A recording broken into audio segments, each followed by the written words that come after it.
CM Revanth రెడ్డిపై మాజీ మంత్రి హరీష్ రావు ఫైర్ అయ్యారు. ఫోన్ ట్యాపింగ్ విచారణకు హాజరయ్యే ముందు హైదరాబాద్ లోని తన నివాసం వేదికగా ప్రభుత్వ తీరుపై తీవ్ర స్థాయిలో మండిపడ్డారు. 2 ఏళ్లుగా రేవంత్ రెడ్డి డైవర్షన్ పాలిటిక్స్ చేస్తున్నారని అన్నారు. సీఎం బావమరిది కుంభకోణాలు బయటపడడంతోనే సిట్ నుంచి నోటీసులు ఇచ్చారని అన్నారు. ఇక రేవంత్ రెడ్డి తాటాకు చప్పుళ్లకు తాము భయపడ్డామన్నారు. ఇక 6 గ్యారెంటీలపై నిలదీస్తూనే ఉంటామని, ఏ మాత్రం అదిరేది లేదు బెదిరేది లేదని తేల్చి చెప్పారు. మాకు కొత్త కాదు. తెలంగాణ ఉద్యమంలో ఆనాటి సమైక్యవాద ప్రభుత్వాలు ఎన్ని కేసులు పెట్టినా, ఎన్ని మా మీద రకరకాల ఇబ్బందులు పెట్టినా కేసీఆర్ గారి నాయకత్వంలో మేము పోరాడినటువంటి ఒక కార్యకర్తలం, ఉద్యమకారులం. ఆ గత సమైక్యవాదంలోనే అనేక సార్లు మమ్మల్ని అరెస్ట్ చేశారు, అనేక వందల కేసులు పెట్టినారు. ఆ రోజే మేము భయపడలేదు. ఇవాళ నువ్వు ఎందుకు నోటీస్ ఇచ్చినావు? నాకు మేము ఏమడిగినాం? నీ 6 గ్యారెంటీల సంగతి ఏంది అని అడిగినాం.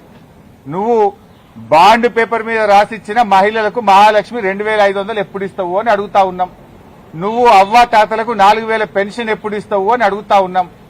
నీ యొక్క అక్రమాలు, నీ బొగ్గు కుంభకోణము, నీ పవర్ కుంభకోణము, నీ హిల్ టీపీ ఇండస్ట్రీస్ కుంభకోణము, నీ భూ కుంభకోణాలు అసెంబ్లీ వేదికగా, ప్రజా వేదికగా ఎప్పటికప్పుడు నిన్ను ప్రశ్నిస్తా ఉన్నాం. నీ కుంభకోణాలు బయటపడుతున్నాయి. నీ వాటాల పంచాయతీలు స్వయంగా మంత్రులే ఒకరి మీద ఒకరు బయటపెట్టుకుంటుంటే నీ పరువు పోతుందని, నీ వాటాల విషయం ప్రజలకు అర్థమవుతుందని డైవర్షన్ కోసం ఈ నోటీసులు ఇస్తున్నావు. మాకు తెలియదా?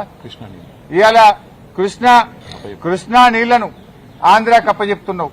అదేవిధంగా గోదావరి నీళ్లను ఇవాళ చంద్రబాబు నాయుడు గారి ప్రభుత్వం, ఆంధ్రప్రదేశ్ ప్రభుత్వం గోదావరి నీళ్లను మళ్లించి మరి బనకచెర్లకు, నల్లమల్ల సాగర్ తీసుకుపోతుంటే నీ చేతగాని తనాన్ని ఎప్పటికప్పుడు నిలదీసింది బీఆర్ఎస్ పార్టీ, ప్రశ్నించింది బీఆర్ఎస్ పార్టీ. నీ యొక్క బండారాన్ని బయటపెట్టింది బీఆర్ఎస్ పార్టీ. సో నువ్వు అచేతనం అయిపోయినావు.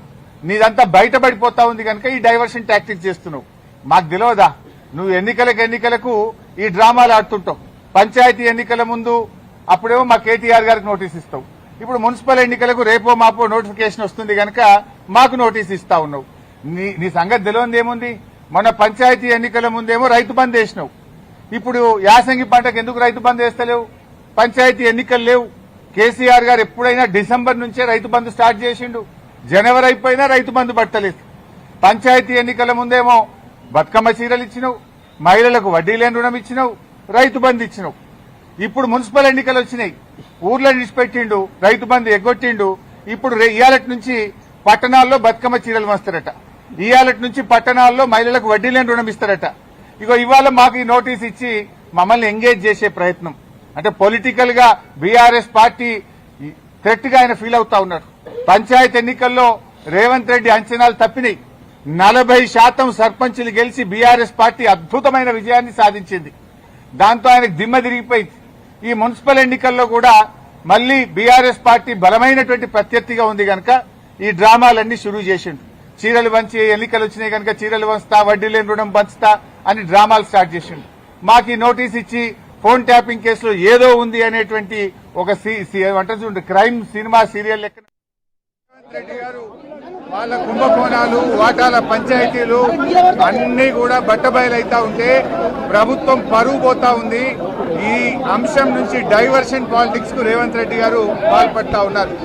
సరే, ఈరోజు ఈ ప్రభుత్వం ఎన్ని కుట్రలు చేసినా, ఈ ప్రభుత్వం ఎన్ని కేసులు పెట్టినా బీఆర్ఎస్ పార్టీ ప్రజల పక్షాన పోరాడుతూనే ఉంటుంది. గతంలో రైతు రుణమాఫీ చేయలేదు. రాష్ట్రంలో 40% మందికి కూడా రైతులకు రుణమాఫీ కాలేదు. దేవుడు మీద ఒట్టు పెట్టి ప్రమాణం చేసి రేవంత్ రెడ్డి మోసం చేసిండు అని చెప్పి ఆ రోజు మేము యాదాద్రి లక్ష్మీనరసింహస్వామి దగ్గరికి వెళ్తే అక్కడ కూడా మా మీద కేసు పెట్టాడు. రుణమాఫీ చేయలేదని అడిగితే కేసు పెట్టాడు. మానకొండూరుకు వెళ్లి మానకొండూరులో 6 గ్యారెంటీలు అమలు కాలేదు, 6 గ్యారెంటీల పేరిట ప్రజల్ని, అవ్వ తాతల్ని మోసం చేసినావు, అక్క చెల్లెల్ని మోసం చేసినావు, విద్యార్థులను మోసం చేసినావు, నిరుద్యోగుల్ని మోసం చేసినావు అని మానకొండూరులో మాట్లాడితే నా మీద కేసు పెట్టాడు. నేను ఆ రోజు ఏమన్నాను? మానకొండూరులో నువ్వు యనుమల రేవంత్ రెడ్డి కాదు, నువ్వు ఎగవేతల రేవంత్ రెడ్డివి, నువ్వు 6 గ్యారెంటీలు ఎగవేసినవని నేను మానకొండూరులో మాట్లాడితే మానకొండూరు పోలీస్ స్టేషన్ లో కేసు. రుణమాఫీ కాలేదంటే యాదాద్రి పోలీస్ స్టేషన్ లో ఒక కేసు. వరద బాధితుల్ని ఆదుకోవాలని చెప్పి ఖమ్మంకు వెళ్తే మా మీద దాడి చేసి ఖమ్మంలో ఒక కేసు పెట్టాడు. ఈ రకంగా రేవంత్ రెడ్డి గారు నేను నిన్న బొగ్గు కుంభకోణంలో నీ బావమరిదే మొదటి ముద్దాయి, నీ బావమరిదే మొదటి లబ్ధిదారుడు అని చెప్పి బొగ్గు కుంభకోణం గురించి నిన్న పొద్దున బయట పెడితే రాత్రికి నోటీసు పంపిండు. బిడ్డ నువ్వు ఎన్ని నోటీసులు పంపినా నిన్ను ఇడిచిపెట్టేది లేదు. నువ్వు కేవలం ఎన్నికల్లో అటెన్షన్ డైవర్షన్ కోసమే ఈ చిల్లర రాజకీయాలకు రేవంత్ రెడ్డి పాల్పడతా ఉన్నాడు. మేము ఏ తప్పు చేయలేదు. మాకు న్యాయ వ్యవస్థ మీద నమ్మకం ఉన్నది. మాకు చట్టాన్ని గౌరవించే సంస్కారం ఉన్నది.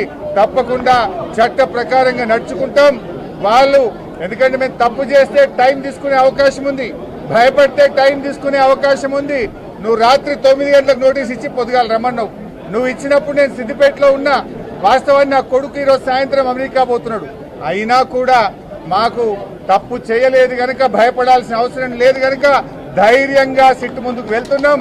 అడిగిన ప్రశ్నలకు సమాధానం చెప్తాం. ఆల్రెడీ నువ్వు నా మీద ఫోన్ ట్యాపింగ్ పెడితే హైకోర్టు కొట్టేసింది, సుప్రీంకోర్టు కొట్టేసింది. అయినా మళ్ళా నోటీస్ ఇచ్చినావు. నువ్వు ఎన్ని నోటీసులు ఇచ్చినా ఎన్నిసార్లు పిలిచినా తప్పకుండా హాజరవుతాం. అడిగిన దానికి సమాధానం చెప్తాం. ఎట్ ద సేమ్ టైం నువ్వు డైవర్షన్ పాలిటిక్స్ చేసినా మేము డైవర్ట్ కాము.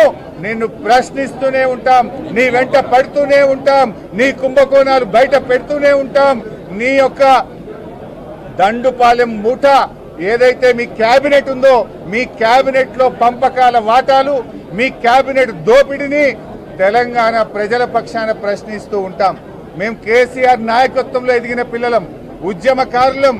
ఉద్యమాల్లో నుంచి ఎన్నో కేసులను జైళ్లను ఎదుర్కొని కేసీఆర్ నాయకత్వంలో తెలంగాణ సాధించిన ఒక కార్యకర్తలం మేము నీ తాటాకు చెప్పులకు భయపడం. మిస్టర్ రేవంత్ రెడ్డి, నువ్వు ఎన్ని ప్రయత్నాలు చేసినా ఎన్ని కుట్రలు చేసినా తెలంగాణ ప్రజల పక్షాన ఈ గొంతులు నిన్ను ప్రశ్నిస్తూనే ఉంటాయి. మా పోరాటం కొనసాగుతూనే ఉంటుంది. మాకు తెలుసు ఇలా మున్సిపల్ ఎన్నికలు వచ్చినాయని డ్రామా నడుపుతున్నావు నువ్వు. ఈ సీరియల్ మళ్ళా నడుపుతావు నువ్వు. మున్సిపల్ ఎన్నికల ముందు వరుసగా నోటీసులు ఇస్తావు. 2 ఏళ్లయింది. ఏం పట్టుకున్నావు నువ్వు ఇలా?